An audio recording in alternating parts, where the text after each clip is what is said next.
పశ్చిమ గోదావరి జిల్లా భీమవరంలో సంక్రాంతి సంబరాల సందడి మొదలైంది.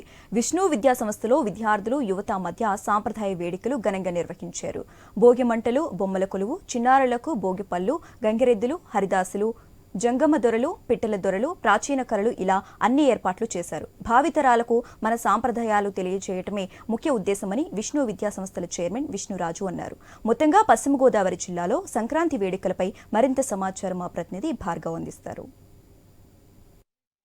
తరం యువతకు సంక్రాంతి గురించి అందరూ కూడా తెలిసే విధంగా భీమవరంలో విష్ణు కాలేజీలో అలాగే పాఠశాలలో కూడా ఇక్కడ సంప్రదాయ వేడుకలు ఏర్పాటు చేశారు. ప్రస్తుతం విష్ణు కళాశాలకు సంబంధించి యాజమాన్యం కూడా ఇందులో పాల్గొన్నారు. సార్ చెప్పండి, ప్రతిసారి కూడా సంక్రాంతి వేడుకలు ఎంతో ఘనంగా చేస్తున్నారు.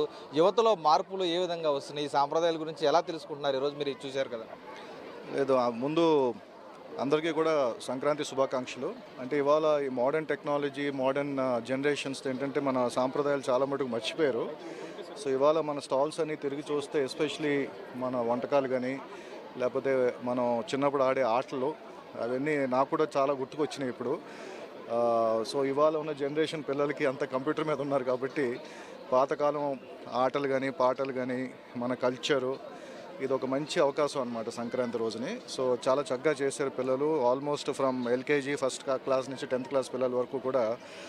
తర్వాత ఒక విలేజ్ అట్మాస్ఫియర్ని క్రియేట్ చేశారు. ఒక పల్లెటూరు వాతావరణం, రచ్చబండ, తర్వాత అన్నీ కూడా మన పూర్వం ఒక 60-70 సంవత్సరాల క్రితం ఎట్లాగ పల్లెటూరులో ఉండే అదే వాతావరణం క్రియేట్ చేశారు. చాలా సంతోషంగా ఉంది. అంటే ప్రధానంగా ఈ రోజుల్లో హరిదాసులు కానీ అలాంటివి పిల్లలు ఎవరిని అడిగితే గూగుల్లో వెతికి ఫొటోస్ చూపిస్తున్న పరిస్థితి ఉంది.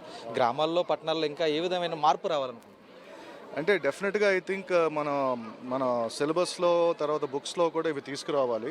ఎందుకంటే భాష, కల్చరు, సంస్కృతి చాలా ఇంపార్టెంట్. ఎంత టెక్నాలజీ ఉన్నా కూడా ఇప్పుడు నిజంగా చెప్పాలి అంటే ఇప్పుడు ఆర్టిఫిషియల్ ఇంటెలిజెన్స్ అంటున్నారు కదా.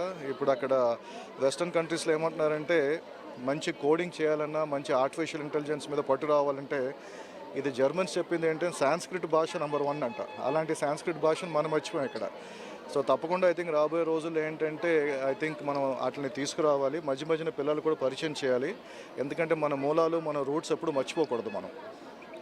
సో డెఫినెట్గా ఐ థింక్ రాబోయే రోజుల్లో మేము కూడా మన క్యాంపస్లో ఇలాంటివన్నీ కూడా ఇంకా ఫర్దర్గా కూడా సంక్రాంతి ఒకటే కాదు, మిగతా పండుగల పూట కూడా తర్వాత వీలైనంత వరకు క్లాస్ రూమ్స్లో కూడా కొంత మన కల్చర్ గురించి కూడా చెప్పడం జరుగుతుంది. ఇక్కడ మన కల్చర్లో ప్రధానంగా పిండి వంటలు ఏవైతే ఉన్నాయి, కానీ ఇప్పుడు చూస్తే ఫ్రైడ్ రైస్ అని, నూడిల్స్ అని, ఫాస్ట్ ఫుడ్స్ వెంట పరిగెడుతున్నారు. ఎంతో అనారోగ్యాలు, కరోనా వంటివి వచ్చినప్పుడు వాటిని తట్టుకునేటువంటి ఇమ్యూనిటీ పవర్ కూడా లేకుండా చాలామంది మృత్యువాత పడుతున్న బాధాకరమైన విషయాలు ఉన్నాయి. అలాంటి వారికి తల్లిదండ్రుల్లో కూడా ఈ విధమైన మార్పు రావాలి. తప్పకుండా అండి. అంటే ఇవాళ ఒకటి ఆహారం, మనం తినే ఆహారం, తర్వాత ఫిజికల్ ఎక్సర్సైజ్ కూడా తగ్గిపోయింది. ఇంతకుముందు బయట అవుట్డోర్ యాక్టివిటీస్ బాగా ఆడేవారు. ఇప్పుడంతా కూడా గేమింగ్ కూడా డిజిటల్ అయిపోయి మొబైల్ ఫోన్స్కి అడిక్ట్ అయిపోయారు. సో మీరు కనుక మన క్యాంపస్ చూస్తే ఇప్పుడు స్విమ్మింగ్ పూల్ దగ్గర నుంచి tennis courts, squash courts, football, మన టెన్నిస్ కానీ క్రికెట్ అన్నీ పెట్టాం. ప్లస్ పిల్లలు తిరగడానికి సైకిల్స్ కూడా పెట్టాం. అంటే మేము ఎంకరేజ్ చేసేది ఏంటంటే మీరు ఎంత డిజిటల్గా మీరు వెళ్ళినా కూడా ఆ ఫిజికల్ ఎక్సర్సైజ్, యోగా ఇవన్నీ కూడా చాలా ఇంపార్టెంట్. అండ్ ప్రాబబ్లీ ఈ సందర్భంలో తల్లిదండ్రులకు చెప్పాల్సింది కూడా మాలాంటి వాళ్ళు కూడా ఎక్కువ సెల్ ఫోన్స్ మీద ఉంటాం. ఇళ్లల్లో కనీసం సెల్ ఫోన్ యూసేజ్ తగ్గించుకుని డెఫినెట్గా ఒక 2 hours 3 hours ఆ ఫోన్స్ పక్కన పెట్టేస్తే అప్పుడు పిల్లలతో మాట్లాడుకోవడం కానీ తర్వాత ఫిజికల్గా వాకింగ్ వెళ్ళటం కానీ ఇవన్నీ చేస్తే చాలా మంచిది అనిపిస్తుంది. సో డెఫినెట్గా చేయాల్సి వస్తుందండి. ఇప్పుడు మన పల్లెలకి అంతా కూడా ఇతర దేశాల నుంచి కూడా అంత బంధువులు, స్నేహితులు అందరూ కూడా వస్తున్నారు. సంక్రాంతి వేడుకలు ఎలా జరుపుకోబోతున్నారు? వారి తల్లిదండ్రులకు కానీ పిల్లలకు కానీ ఇప్పుడు ఉన్నటువంటి యువతకి చాలామంది డ్రగ్స్ వైపు కూడా అడిక్ట్ అవుతున్న వారికి మీరేం మెసేజ్ అవుతుంది? మీరు చెప్పినట్టు ఏంటంటే ఈ సంక్రాంతి టైంలో మన జిల్లాలో, గోదావరి జిల్లాలో ఎక్కువ శాతం ఎన్ఆర్ఐస్ తిరిగి వస్తుంటారు. ఒకటి మన వాతావరణం బాగుంటుంది, తర్వాత సంక్రాంతి అంటే అందరూ కలుసుకుంటారు, చుట్టాలు అందరూ కూడా. ఇదే రైట్ టైం ఫ్యామిలీ బాండింగ్కి. సో పిల్లలకు కూడా ఏంటంటే మంచి అవకాశం. ఎందుకంటే చాలామంది ఇవాళ ఉన్న సమాజంలో వాళ్ళ ఓన్ రిలేటివ్స్ వాళ్ళని కూడా గుర్తుపెట్టలేకపోతున్నారు. అండ్ ఇది మంచి అవకాశం. తర్వాత ఏంటంటే హెల్దీ లివింగ్, అది కనుక వాళ్ళు నేర్చుకోగలిగితే తప్పకుండా ఈ డ్రగ్స్ నుంచి కూడా దూరంగా తీసుకెళ్ళాలి. Thank you sir.